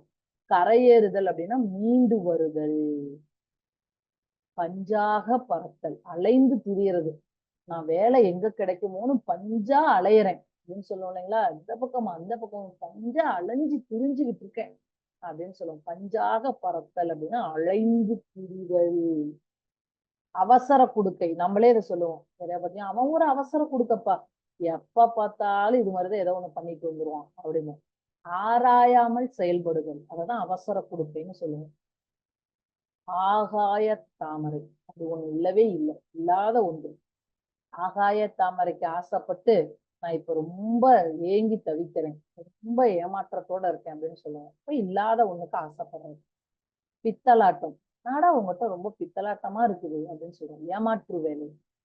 பித்தலாட்டம்னா ஏமாற்று வேலை. கொடிகட்டி பறத்தல், நம்ம சொல்லுவோம் இல்லைங்களா? பாரதியார் அந்த காலகட்டத்துல கொடிகட்டி பறந்தாரு அப்படின்னு சொல்லுவோம். புகழ் பெற்று விளங்குது. அவசர கொடுக்கைன்னா அதை ஆராயாமல் செயல்படுறது. 1000 காலத்து பயிர், அதை நம்ம கேள்விப்பட்டிருப்போம். நீண்ட காலங்காலமா இருக்கிறது. சரிங்களா? 1000 கால கல்யாணம்ன்றது 1000 காலத்து பயிர் இல்லையா அப்படின்னு நம்ம அடிக்கடி சொல்றதை நம்ம கேள்விப்பட்டிருப்போம். கல்லில் நார் உரித்தல், அது ஒண்ணு நடக்கவே நடக்காது, அவங்கிட்ட நம்ம வாங்கவே முடியாது. இப்ப எச்சை கையிலும் காக்கை ஓட்டாதவன் அப்படின்னு நம்ம சொல்லுவோம். கஞ்ச கருமியன், சரிங்களா? செலவே பண்ணாதவன நம்ம அப்படி சொல்லுவோம். காணல்னு நம்ம பார்த்ததுதான், இல்லாதது. இருப்பது போல இருக்கும், ஆனா அது இருக்காது. கண்ணை மூடிக்கொண்டு, ஏன்னா கண்ணை மூடிக்கிட்டு அந்த வேலையை செஞ்சு அப்படின்னு சொல்லுவாங்க. ஆராய்ந்து பார்க்காம செய்யறது. எப்பொழுது எடுத்தோம் கவுத்தோன்னு பண்றையே அப்படின்னு சொல்லுவோம் இல்லைங்களா? எடுத்தோம் கவுத்தோன்னு. இது எல்லாமே நம்ம நிறைய மரபு தொடர்களை பயன்படுத்துவோம். இது எல்லாமே என்ன அப்படின்னா, நம்மளுடைய முன்னோர்கள் பயன்படுத்திக்கிட்டே இருந்திருப்பாங்க. அதை நம்ம அப்படியே வெளியே நம்மளும் அதை சொல்லிட்டு இருக்கோம். ஆனா அது தொடர் ஒண்ணா இருக்கும், நம்ம வேற ஒரு பொருளை குறிப்பதற்காக அதை நம்ம பயன்படுத்துவோம். வாழையடி வாழையாக, தலைமுறை தலைமுறையா. முதலை கண்ணீர், நீ இந்த முதலை கண்ணீர் வெடிக்கிற வேலையெல்லாம் என்கிட்ட வச்சுக்காத அப்படின்னு நம்ம சொல்லுவோம். பொய் அழுகை அப்படின்னு நம்ம சொல்லுவோம். எடுப்பார் கைப்பிள்ளை, அவன் எடுப்பார் கைப்பிள்ளைப்பா, யாரு எதை சொன்னாலும் அப்படியே கேட்டுப்பான் அப்படின்னு சொல்றது. ஆராய்ந்து பார்க்காம யாரு என்ன சொன்னாலும் அதுதான் சரின்னு நினைச்சு நம்ம நம்பிக்கிறது. ஆகாய தாமரைன்னா இல்லாத ஒன்று. இவன் நிறைய இருந்திருக்கும். ஓலை கிழிந்து விட்டது அப்படின்னு சொல்லுவோம். அப்படின்னா வேலை போய் விட்டது. உறங்கு புடி புடிச்சுட்டு இன்னைக்கு அப்படின்னா விடாப்பிடி. நீ சொல்றதெல்லாம் தண்ணி மேல எழுதி வச்ச எழுத்து மாதிரிதான் அப்படின்னு நம்ம சொல்லுவோம். நீர்மேல் எழுத்து அப்படின்னா மறைஞ்சு போயிடும். சொல்றதெல்லாம் நீர்ல வேணா எழுதி வச்சுக்கலாம், அப்பதான் அது கரெக்டா இருக்கும் அப்படின்னு நம்ம சொல்லுவோம். நீர்ல எழுதி வச்சுக்கலாம் அப்படின்னா அது இல்லாத ஒண்ணு, மறைஞ்சு போறது. அடுத்து என்கிட்ட கயிறு பிரிக்காதடா, மணல்ல கயிறு பிரிக்காத அப்படின்னு நம்ம சொல்லுவோம். அப்ப இல்லாதத பொய் புரட்டெல்லாம் நம்ம சொல்றது, பேசுறது. எடுப்பார் கைப்பிள்ளைன்னா சிந்தனை இல்லாம சொல்ற பேச்சு நடந்துக்கிறது. இப்படி நிறைய நம்ம இருக்கும். இதுவும் சும்மா ஒரு எடுத்துக்காட்டுக்காக, மரபு தொடர்கள்னா என்ன அப்படின்றதுக்காக ஒரு கொஞ்சம் வச்சிருக்கோம். நான் அடுத்து மரபு சொற்கள் பார்க்கணும் இல்லைங்களா? அதுக்காக இது மாதிரி நம்ம நிறைய சொற்களை நம்ம வழக்கத்துல இன்றும் பயன்படுத்திக்கிட்டு தான் இருக்கோம். நம்ம குழந்தைகள்கிட்டயா இருக்கட்டும், நண்பர்கள்கிட்டயா இருக்கட்டும், நம்ம பேசும் பொழுது இதை நம்ம நிறைய பயன்படுத்துவோம். அப்ப இப்ப இன்னும் கொஞ்சமும் முன்னேற்றம் போயிட்டு இப்ப என்ன ஆயிடுச்சுன்னா, அதை பஞ்ச் டைலாக் அப்படின்ற மாதிரி நம்ம பேச ஆரம்பிச்சிடறோம். அது மாதிரி எல்லாம் நிறைய அதுக்கு நம்ம இது சொல்ல ஆரம்பிச்சிடறோம். அப்ப அந்த மரபு தொடர்கள்ன்றது நம்ம ஒண்ணு சொல்லி அதுல இருந்து ஒண்ணு புரிஞ்சுக்கிறது தான், வேற ஒண்ணும் இல்லை. இங்க பாருங்க, நாங்கள் டேஸ் உழவு தொழில் செய்து வருகிறோம். விடி வெள்ளியாகவா, வாழையடி வாழையாகவா? வாழையடி வாழையா. வாழையடி வாழையாகனா தலைமுறை தலைமுறையாக நாங்க என்ன பண்றோம், உழவு தொழில் தான் செஞ்சுட்டு வரோம் அப்படின்றது. அவனுக்கு நடைமுறை அறிவு எதுவும் கிடையாது, ஏன்னா அவன் ஒரு டேஸ். அவசர குடுக்கையா, புத்தக பூச்சியா? அவசர கொடுக்கை. நல்லா பாருங்க, அவனுக்கு நடைமுறை அறிவு இருக்காது. புத்தக ஏன்னா நம்ம சொல்லுவான் அவன் ஒரு புத்தக புழுங்க, அவ ஏட்டு சுரக்காய் கறிக்கு உதவாது, இதுவும் நம்ம சொல்லியிருக்கோம், கேள்விப்பட்டிருக்கீங்களா? அப்ப நடைமுறை அறிவு எப்பொழுதும், பட்டறிவும் வேணும், படிப்பறிவு மட்டுமே பத்தாது, பட்டறிவும் வேணும். அததான் சொல்லுவாங்க, ஏட்டு சுரக்காய் கறிக்கு உதவாது அப்படின்னு. அப்ப அவனுக்கு நடைமுறை அறிவு எதுவுமே இருக்காது. அவன் ஒரு புத்தக பூச்சி, புத்தகத்தை படிச்சு படிச்சு படிச்சு படிச்சு அதுல இருந்து தெரிஞ்சுக்கிறான் அப்படின்னு சொல்றான். பாரதிதாசன் கவிதை உலகில் டேஸ் பறந்தார். கொடிகட்டி பறக்கிறாரு, புகழ் பெற்று விளங்கினார் அப்படின்னு சொல்றோம் இல்லைங்களா? அதுதான். கயிறு திரித்தல் அப்படின்னா அதோட மீனிங் என்ன, பொருள்? இல்லாததை சொல்லல். இல்லாதத சொல்றது, இல்லாதத அளந்து விடுறான்பா அப்படின்னு சொல்றோம் இல்லைங்களா, அதுதான். ஓலை கிழிந்தது, இன்னைக்கு அவ்வளவுதான், உனக்கு ஓலை கிழிஞ்சிருச்சு வா அப்படின்னு சொல்றோம். வேலை சீட்டை கிழிச்சிடறான், நம்ம இப்ப வந்து என்ன பண்றோம்னா உன் சீட்டை கிழிச்சிடறோம் அப்படின்னு சொல்றோம், வேலை போய்விட்டதுன்னு. முதலை கண்ணீர், பொய் அழுகை. பொய்யான அழுகை. குரங்கு பிடி பிடிக்கிறான்பா, கையெல்லாம் வலிக்குது அப்படின்னு சொல்றோம் இல்லைங்களா, விடாப்பிடி. விடாப்பிடி. நீர்மேல் எழுத்து, மறைந்து போனது. நீ சொல்றத நீர்ல எழுதி வச்சுட்டு வேணா உட்கார்ந்துக்கலாம் அப்படின்னு சொல்றோம் இல்லைங்களா, அப்ப மறைந்து போதல். இந்த தொடர் எதுக்கு பொருந்தும்னு பாருங்க. காலை வாரி விடுகிறது அப்படின்னு ஒரு மரபு தொடர் கொடுத்துட்டான். இது இங்க இருக்கின்ற அந்த 4ல எங்க கரெக்டா அமரும்? காலம் பொன் போன்றது, இருந்தாலும் நம்மை காலை வாரி விடுகிறதா? காலை எழுந்தவுடன் தூக்கம் நம்மை காலை வாரி விடுகிறதா? மறதி நம்மை அடிக்கடி காலை வாரி விடுகிறதா? இளமை காலம் நம்மை அடிக்கடி காலை வாரி விடுகிறதா? எதுக்கு பொருந்தும்? மூன்றாவது. மறதிதான் நம்மை அடிக்கடி காலை வாரி விடுகிறது. 3 இதுதான் சரியா. இது எதுக்குமே அது கரெக்டா பொருந்தாது. சரி, மரபு சொற்கள், இதுவும் நம்ம நிறைய பார்த்திருக்கோம். மரபு சொற்கள் இப்ப நம்ம இலைன்ட்டு எல்லாமே நம்ம தமிழ்ல பாத்தீங்க அப்படின்னா, தாவரத்துல எல்லா பாகத்தையும் ஒவ்வொன்றுக்கும் நம்ம இலை அப்படின்னா அந்த இலையிலேயே நம்ம ஒவ்வொரு பேர் வச்சிருப்போம். ஓலை, கீற்று, அது இலைதான். கீரை, புல், இப்படி தழை, இப்படி அந்த இலைக்கே நம்ம பல பேர் வச்சிருப்போம், நம்ம முன்னோர்கள் வழங்கியிருப்பாங்க. அதே போல விலங்குகளுடைய சத்தத்தை வந்து அதை வகைப்படுத்தியிருப்பாங்க. அதே மாதிரி வினை சொற்கள், இப்ப நீங்க பால் பாருங்களேன், பால் பருகினான்னு சொல்றோம், நீர் குடித்தான் அப்படின்னு சொல்றோம். 2 லிக்விடு தானே, அப்ப குடித்தாலும்னே சொல்லிட்டு போயிடலாமே. அப்ப இதெல்லாம் தான் நம்ம என்ன சொல்லுவோம்னா மரபு சொற்கள் அப்படின்னு சொல்லுவோம். அதே மாதிரி ஒவ்வொரு விலங்குகள் தங்கி இருக்கின்ற இடத்திற்கு நம்ம ஒவ்வொரு பேர் வச்சிருப்போம். அதே போலதான் இளமை, இப்ப ஒரு விலங்கு இருக்குதுன்னா அதோட இளமை பெயரை நம்ம அதுக்கு ஒரு பேர் வச்சு வழங்கியிருப்பாங்க நம்ம முன்னோர்கள். இது எல்லாம் தான் மரபு சொற்கள் அப்படின்னு நம்ம சொல்லுவோம். அவங்க எப்படி ஒவ்வொரு விலங்குகளுக்கோ ஒவ்வொரு செயல்களுக்கோ ஒரு பேர் வச்சு வழங்கினாங்களோ அதை நம்ம இன்னமும் பயன்படுத்திக்கிட்டு தான் வந்துகிட்டு இருக்கிறோம். அததான் நம்ம இந்த இடத்துல மரபு சொல் அப்படின்னு நம்ம சொல்றோம். இப்ப எல்லாமே கத்துறதுதான். அது குரங்கா இருந்தா ஒளி மரபு அப்படின்னா ஒளினாவே வெளியில சத்தம் போடுறதுதான். இப்ப எல்லாமே மனிதன் பேசினான் அப்படின்னு சொல்றோம். ஏன் மனிதன் கத்தினான், குரங்கு கத்துது, குயில் கத்துது, ஆடு கத்துது, இது கத்துறது தானே, அது சத்தம் தானே. அது ஒரே சத்தத்தோடய நம்ம சொல்லிட்டு போலாமே. அப்போ ஒவ்வொன்றுக்கும் அந்த ஒளியின் அடிப்படையில் அதுக்கு ஒரு பெயரிட்டு இருக்காங்க. அததான் ஒளி மரபு சொற்கள். ஒளியோட அடிப்படையில நம்ம முன்னோர்கள் வழங்கின சொற்கள், சத்தத்துக்கு பெயரிட்டு இருக்காங்க. அப்ப பாருங்க, குரங்கு, அப்ப குரங்கு அந்த சத்தம்ன்றதுதான் அழப்பும் அப்படின்னு சொல்றாங்க. இந்த அழப்பும் அப்படின்றதுதான் மரபு சொல். குரங்கு, குரங்கு அழப்பும்.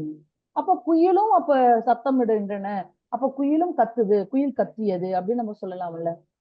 அப்ப குயில் கூவும், மயில் அகவும். அப்ப பாருங்க, ஒரே அது வெளியிடுகின்ற சத்தம் தான். அந்த அடிப்படையில நம்ம என்ன பண்றோம் அப்படின்னா அந்த மரபு சொற்களை உருவாக்குறாங்க. இப்படிதான் இத வழங்கணும் அப்படின்றத நம்ம முன்னோர்கள் நமக்கு சொல்லிட்டு போயிருக்காங்க. அதன் அடிப்படையில தான் நம்ம இன்றளவும் நம்ம வழங்கிட்டு வரோம். குரங்கு அப்படின்னா அளப்புதல், அது செய்யற வேலைகளும் அது செய்யற சேட்டைகளையும் நம்ம அளப்பும் அப்படின்னு சொல்லுவோம். குயில் இனிமையாக கூவியது, மயில் அப்படின்னா அகவும், கிளி அப்படின்னா பேசும். சத்தம் தான், ஒலிகள் தான். ஆனா நம்ம அதை எப்படி வகைப்படுத்தி வச்சிருக்காங்க பாருங்க முன்னோர்கள். ஆடு அப்படின்னா கத்தும், சிங்கம் அப்படின்னா கர்ஜிக்கும்னு சொல்லுவோம், முழங்கும்னு சொல்லுவோம், நாயினா குரைக்கும், அப்ப பூனை சீரும். அப்ப ஒவ்வொரு சத்தத்தையும் நம்ம வெளிப்படுத்துறோம். புலினா உருமும், யானைனா புளிரும், ஆந்தை அலரும். ஆந்தை எப்பொழுது என்ன பண்ணும்? அலரும். அதே ஆந்தையோட வகைகள் இருக்குது பாத்துக்கீங்கன்னா, கூகை, கோட்டான் அப்படின்னு சொல்லுவோம் ஊர் சைடு, அதெல்லாம் பாத்துருக்கீங்க. அது குளரும்னு சொல்லுவாங்க. கூக குளறுது, கோட்டம் குளறுது, வெளியில போகாதீங்க பயமா இருக்கு அப்படின்னு நம்ம சொல்றோம் இல்லைங்களா? அப்ப ஒவ்வொரு சத்தத்தையும் நம்ம வகைப்படுத்துறோம். மயில்னா அகவும், பாம்புனா சீரும், இதெல்லாம் ஒளி மரபு. வண்டு வண்டு என்ன பண்ணும்? வண்டுடைய சத்தம் அது மாதிரி ஒரு இடத்துல நம்ம பூக்கள்லாம் இருக்கும், நிறைய காடுகள்லாம் இருக்கும், ரீங்காரம்னு சொல்லுவோமா? ரிங்காரமிடம் முரளும்னு சொல்லுவோம். அதை கரெக்டா சொல்லணும்னா வண்டு முரளுது அப்படின்னு நம்ம சொல்லுவோம். இதே புறா பாத்தீங்கன்னா வந்து புணுகும், அப்படின்னு ஒரு சத்தம் போட்டுக்கிட்டே இருக்கும், பார்த்திருக்கீங்களா? புணுகுது அப்படின்னு சொல்லுவோம். பசு அப்படின்னா அழைக்குது, மா மா அப்படின்னு அழைக்கும். கோழி கொக்கரிக்கும்னு சொல்லுவோம். சேவல் கூவும், எருதுன்னா எக்காலமிடும்.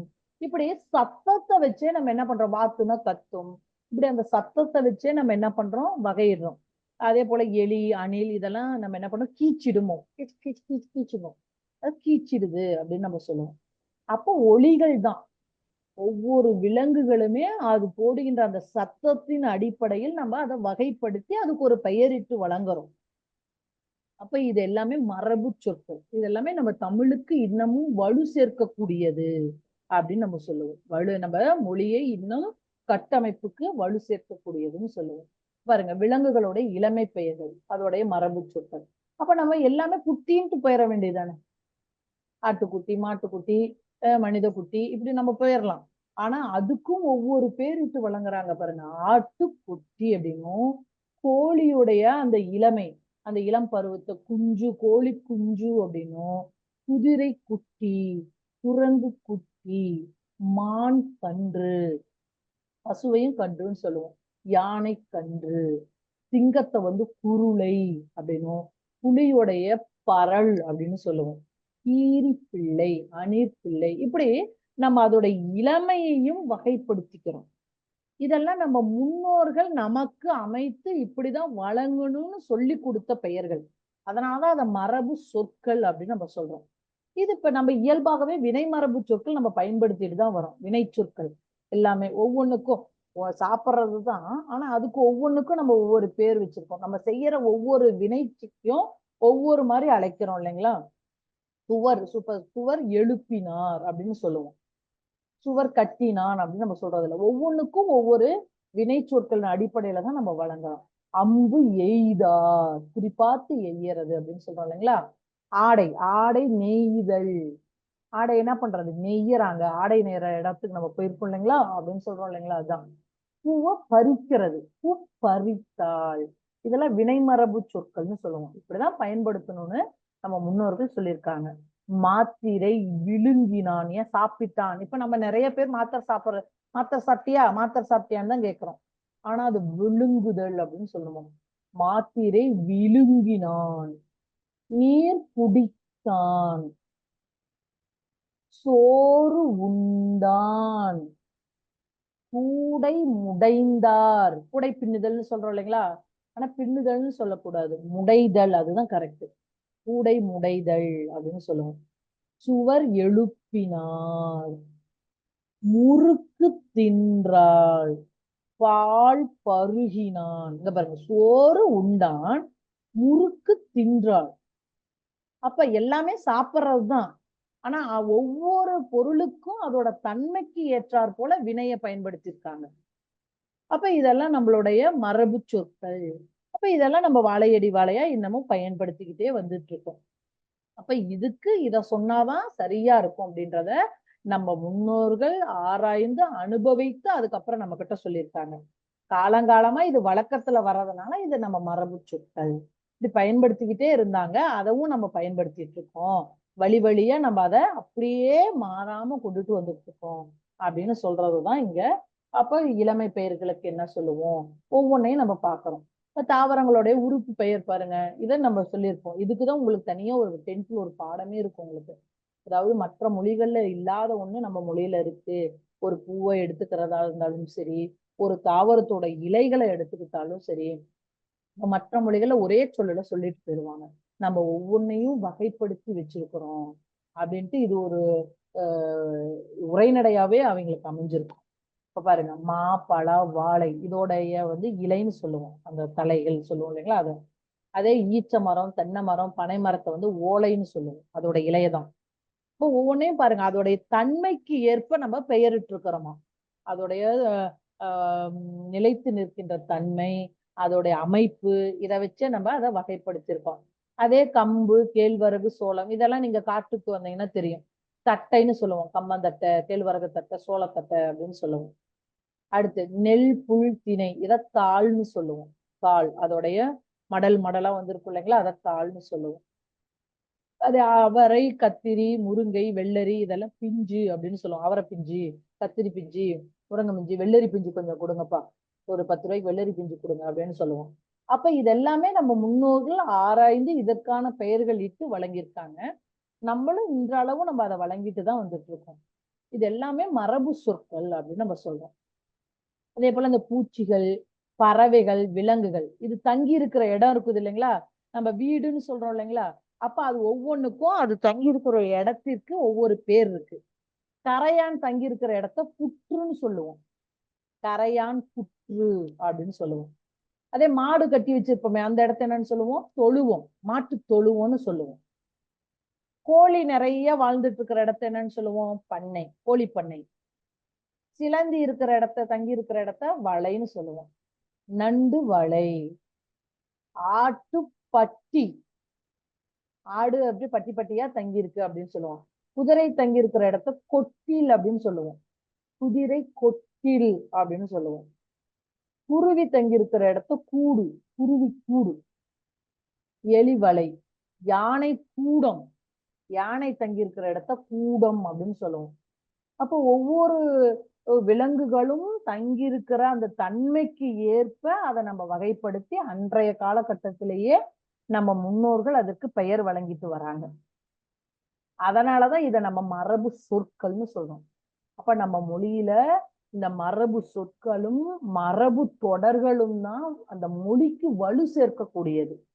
இன்றளவும் காலம் கடந்தும் இந்த மொழியை நிலைத்திருக்கவும் அடுத்த தலைமுறைக்கு எடுத்து செல்லவும் இது மாதிரி சொற்கள் எல்லாமே பயன்படும்.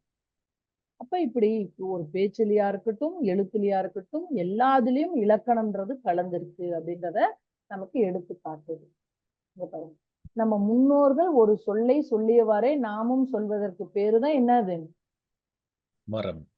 மரபுன்னு சொல்லுவோம். கடத்திட்டு போறது வழி வழியா. அப்படி யானை கத்துமா, பிளிருமா, பூவுமா, அலருமா? வெளிரும். பிளிரும், அதோடைய ஒளி மரபு, பிளிருதல். ஆந்தை அலரும் என்பது இது என்னவா வரும், அலரும். அதோடைய வினை மரபா, வினை சொல்லா, இல்ல இது இறப்பிட பெயரா, ஒளி மரபா, இளமை பெயரா? ஒளிமரபு. ஒளிமரபு. ஆமா, சத்தத்தின் அடிப்படையில் அது அலறுதல் அப்படின்னு நம்ம பிரிச்சிருக்கிறோம். ஒளிமரபு. புலியின் இளமை பெயர் புலிப்பரல். பரல். ஆமா, பரல் அப்படின்னு சொல்லுவாங்க. புலிக்குட்டின்னு சொல்லக்கூடாது, புலிப்பரல். பூ பறித்தாள். பறித்தாள் அப்படின்றது இது என்ன மரபு, பறித்தல். வினை மரபு. வினை. ஆமா, வினை, ஆக்ஷன், செயல், வினை மரபு. இதுல பூ பறித்தல் நான் கேட்க நினைச்சேன். இப்ப கொய்தல்னு சொல்றோம்ல, பூ கொய்தல்னு சொல்லுவாங்க, அது ஒன்று. பறித்தல் தான் கரெக்ட். பறித்தல். கொய்தல் வராதான்? அது நம்ம ஒவ்வொரு இடத்துக்கு தகுந்த மாதிரி பேச்சு வழக்குல மாத்தி சொல்றாங்க. ஆனா பறித்தல் தான் சரியானது. இல்ல, 2 விதமா கேள்விப்பட்டிருக்கேன். பறித்தல்னா ஒரு வேகமா புடுங்குறதும், கொய்தல்னா ஒரு அதுக்கு மென்மையா. நம்ம அதுக்கப்புறம் அதை வகைப்படுத்திக்கிட்டோங்க ஐயா. ஆனா மரபின் படியில் நம்ம பறித்தல் தான் வந்தது. அதுக்கப்புறம் பயன்படுத்தும் பொழுது நம்ம நிறைய சொற்களை உருவாக்கிக்கிறோம், அவ்வளவுதான். பறித்தல் தான் அதுக்கு கரெக்டான மீனிங்கா அமையும் சொற்கள். இப்போ அது நம்ம பார்த்தோம், சோறு உண்டால் மூக்கு தின்றால்னு பார்த்தோம். இப்போ அப்ப நம்ம எடுத்துக்கிறது வந்து, இப்ப நம்ம ஏதாவது சிற்றுண்டி சாப்பிட்டோம்னா, சிற்றுண்டினா திங்கிறதுன்னு சொல்லலாமா? சோறு உண்டான் தான், உண்ணான், உண்ணுதல் தான். இல்லம்மா, சோறு சொல்றோம், இதே நம்ம முறுக்கு தின்றால்னு சொன்னோம்ல, அப்ப சிற்றுண்டிய வந்து திங்கிறது அப்படின்னு சிற்றுண்டினாலும் உண்ணுறது தானே. நம்மளுக்கு பெரும்பான்மையானதுக்கு உண்ணுதல் தான். இப்ப தின்றல்ன்றது நொறுக்கு தீனி. இப்ப நம்ம சொல்லும் பொழுது சொல்லுவோம் முறுக்கு தின்றான். அதே வேற சொல்லும் பொழுது என்ன சொல்லலாம், அதிரசம் தின்றான், இப்ப இதுல எப்படி வகைப்படுத்துவாங்கன்னு பாத்தீங்கன்னா, ஹெவியா இருக்கிறது, லைட்டா இருக்கிறது. அந்த அடிப்படையில நம்மளுக்கு கொஞ்சம் வகைப்படுத்துவாங்க. அதுதான் நான் இப்ப நம்ம கேட்கிறேன். நிறைவா அந்த இருக்கிறதுன்னு ஸ்நாக்ஸ் ஒண்ணு இருக்கு அததான் இல்லைங்களா? சொல்ல வந்தேன். சாப்பிடும்போது. இப்ப நம்ம வயிற்றுக்கு வந்து நமக்கு தேவை, அது தேவை இல்லாம நம்மளுடைய என்ன சொல்லுவோம்? இது எனக்கு தேவை. இது வந்து சாப்பிட்டாதான் என்னால உயிர் வாழ முடியும். அப்படின்றது அந்த வேகத்தின் அடிப்படையில் தின்னுதல் அப்படின்றது வந்து உண்ணுதல் அப்படின்றதும், தின்னுதல் அப்படின்றதும் அந்த சொற்கள் மாறுபடுது. நீங்க சொன்னீங்க இல்லைங்களா? ஸ்நாக்ஸ் சாப்பிடுறது எல்லாமே வந்து முறுக்கு தின்றான், அதிரசம் தின்றான், இப்படி வந்துரும். உண்ணுதல் அப்படின்றத அளவு எடுத்து நல்லா நம்ம நிறைவா சாப்பிடுறதுக்கு பேரு உண்ணுதல் அப்படின்னு நம்ம சொல்லுவோம். அப்ப அந்த அடிப்படையில அதை வகைப்படுத்துறாங்க. ஆனா எல்லா ஸ்நாக்கும் வரலாம். தின்றல்னா வந்து இந்த கடினமா நீங்க சொன்னீங்க. பொரிக்கிறது மெதுவா நம்ம மென்னு தின்றது. ஹாபிக்காக நல்லா மெதுவா அதை நம்ம ருசிச்சு அதை ஏதாவது பார்த்துக்கிட்டு நம்ம அதை ஹாபிக்காக செய்யறதுன்னு நம்ம சொல்லுவோம். பசி இல்லாம அதை நம்ம ஒரு மாதிரி தேவைப்படும் பொழுது நம்ம சாப்பிடுவோம் இல்லைங்களா? அரைச்சு சாப்பிடுற மாதிரி. என்ன சொல்லுங்க? அதுதான். ஆமா, அதுதான். இப்ப அல்வான்னு சொன்னோம்னா அல்வா தின்றான்னு சொல்ல முடியாது. ஆமா, அது ருசிச்சு ரசிச்சு அப்படி இதுங்கிறது மெதுவா அப்படியே நம்மளுடைய இது பண்றது. இது நம்மளுடைய அடிப்படை தேவைக்கு உண்ணுதல். அதற்கு தகுந்த மாதிரி அதை வகைப்படுத்தி வச்சிருக்கிறாங்க. சரி, வினை மரபுகளை பொறுத்துக. நீர் என்ன வரும்? குடித்தான். நீர் குடித்தான். முறுக்கு தின்றான். உணவு உண்டான். உண்ணுதல், பசி அதுல காட்டுறது. அம்பு எய்தல். பூ பறித்தான். அப்ப அது வினை மரபுகளுக்கு ஏற்ப போல நம்ம பொருத்துறோம். இப்போ ஒளி மரபுகளுக்கு ஏற்றால் போல நம்ம பொருத்துறோம்னா சிங்கம் என்ன பண்ணும்? ஒளி மரபு முழங்கும், கர்ஜிக்கும், இது வேணாலும் வரலாம். அணில் கீச்சிடும். ஏதோ கடலையை குறிக்கும் போதெல்லாம் அது சத்தம் வந்துட்டே இருக்கும். மயில் அகவும். குயில் குயில் கூவியது. குயில் கூவுனா அழகா இருக்குது பாருங்க சத்தம் அப்படின்னு. குரங்கு அளப்புதல். குரங்கு அளப்பும். அப்ப இந்த ஒளி மரபுகள் இல்ல குரங்கோட அந்த அளப்புன்றதை எந்த குரங்கு 2 விதமா சில நேரத்துல சத்தம் கொடுக்கும். அது எதை குறிப்பிட்டு அது அந்த சத்தமும் அந்த அதோடைய செயல்கள் இருக்கும் பார்த்திருக்கீங்களா? அப்படிங்கும். அது சில ரெண்டு குரங்குகள் சேரும் பொழுது ஒரு சத்தம் வரும். அது சத்தம் இட்டுக்கும். நம்மளையே பார்த்ததுனாலே நம்ம ஏதாவது அதுகிட்ட இடங்காடு பண்ணனாவே அந்த சத்தத்தை வெளியிடும். நம்ம பார்க்கும்போது தெரியும். நம்ம கோயில் எல்லாம் போனோம் அப்படின்னோம்னா ஏதாவது அதை தேவையில்லாம நோண்டுனோம்னாவோ அது அந்த கோவப்படும் போது அந்த சத்தத்தை வெளிக்காட்டும். ஒரு அளப்புற சத்தம் அப்படிமோ. குரங்கு வந்து அழப்புது அப்படிமோ. அது நிறைய வந்து சத்தத்தை பெரும்பான்மையா வெளியிடாது. அது சண்டை கட்டிக்கும் போது அது மாதிரி இருக்கும்போது தான் நம்ம பார்க்க முடியும். அது மாதிரி சத்தங்கள் எல்லாத்தையுமே.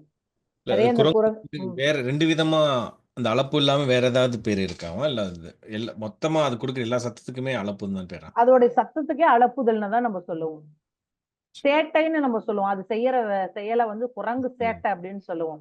அது வந்து அது செய்யற செயலை குறிக்கும். ஒளிகளுக்கு வந்து அளப்புதல் அப்படின்னு தான் சொல்லுவாங்க. அதோட ஒளிமரபு அளப்புறது தான்.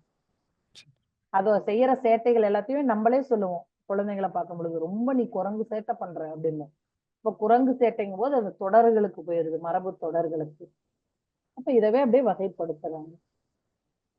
இதுல ஏதாவது பாருங்களேன், மயிலுடைய சத்தம் எவ்வளவு சத்தம் இருக்கு பாருங்க. மயில்னா ஆகவும். கிளி என்ன சத்தம் வரும்னு நம்ம பார்த்தோம்? பேசும். சொன்னதை சொல்லும் கிளிப்பிள்ளை அப்படின்னு சொல்லுவோம். மனிதர்கள் போலவே பேசக்கூடியது அப்படின்னு சொல்லுவோம். குரங்கு அழப்பும். ஆடு கத்துது. குயில் கூவும். யானை குளிருது. அப்ப அதோட சத்தத்தின் அடிப்படையில் நம்ம ஒவ்வொன்னையும் நம்ம வகைப்படுத்திட்டு வரோம். அப்ப மரபு தொடர்களா இருக்கட்டும், மரபு சொற்களா இருக்கட்டும், இது எல்லாமே நம்ம இன்னமும் வழிமுறையில பயன்படுத்திட்டு தான் வரோம். யாரும் தவிர்க்கிறோம் நம்ம சொல்லவே முடியாது. கிளி பேசுது, கிளி அழகா பேசுது பாரு அப்படின்னு தான் சொல்றோம். நம்ம கிளி கத்துதுன்னு நம்ம யாருமே சொல்றதே இல்லை. நம்மளும் பெரும்பாலும் நம்ம அதை பயன்படுத்திட்டு தான் வந்துட்டு இருக்கிறோம். இதை இன்னும் கொஞ்சம் நம்ம எடுத்துட்டு போகும் பொழுது, இன்னும் கொஞ்சம் குழந்தைகளுக்கு சொல்லும் பொழுது இன்னும் அதோடைய சப்தகத்துடைய அந்த மரபு சொற்களையும் தொடர்களையும் தெரிஞ்சுப்பாங்க. நம்ம மரபு தொடர்கள் நிறைய பேசுவோம். நம்ம பேசுறதுலயே குழந்தைங்க நம்மளைய ஆசிரியர் நம்மளைய கேலி செய்யறாங்க, கிண்டல் செய்யறாங்கன்னு சொல்லும் போது இது கேலி கிண்டல் இல்லை, இது மரபு தொடர், இதெல்லாம் நம்ம மரபு தொடர்கள் அப்படின்னு நம்ம சொல்லும் பொழுது இன்னும் அவங்களுக்கு ஓ அப்படியா இதுல மரபு தொடர்கள் இருக்கா அப்படின்றத தெரிஞ்சுப்பாங்க. இப்ப நம்ம நிறைய நம்ம பேசுவோம், பேசாமலாம் இருக்கிறதே இல்லை. மரபு தொடர்கள் நிறைய நம்ம பயன்படுத்துறோம். டே அவன் ஒரு அவசரம் கொடுக்கடா ஓடிட்டானா அப்படிமோ, ஏதாவது சாக் பீஸ் எடுத்துட்டு வான்னு நம்ம சொல்லுவோம், வேகமா ஓடுவான். அது கூட இன்னொன்னு சொல்லலான் இருப்போம், அதுங்காட்டி ஓடிடுவான். நீ அவசரம் கொடுக்கடா சொல்லங்காட்டி ஓடிட்ட அப்படின்னு நம்ம சொல்லுவோம். அப்ப அவன் ஏதாவது வீட்டு பாடம் எழுதலைன்னாவோ நம்ம சொல்லுவோம், அவன் ஏதாவது போய் சொல்லுவோம், அப்படியே கயிறு திரிக்காத அப்படின்னு சொல்லுவோம். நம்ம நிறைய வார்த்தைகளை பயன்படுத்துவோம். வீல் விடாத, இப்ப எல்லாம் ஆங்கில சொற்களை கலந்து நம்ம பேச ஆரம்பிச்சிடறோம். அப்ப இது எல்லாமே நம்ம மரபு தொடர்கள் நம்ம பேசுறதுலயே இருக்கு நிறைய. அப்ப இதெல்லாம் பசுமரத்து ஆணியை போல அப்படின்னு நம்ம சொல்லுவோம். அப்ப இது அப்படியே மனசுல பதிஞ்சு இருக்குது அப்படின்னு சொல்லுவோம். அப்ப நிறைய வார்த்தைகளையும் நம்ம சொற்களையும் நம்ம பயன்படுத்திக்கிட்டு தான் இருக்கோம், எழுதும் போதும் பேசும் பொழுதும். இதெல்லாம் மரபு சொற்கள், மரபு தொடர்கள் அப்படின்றத நம்ம குழந்தைங்களுக்கு எடுத்து காட்டுவோம்.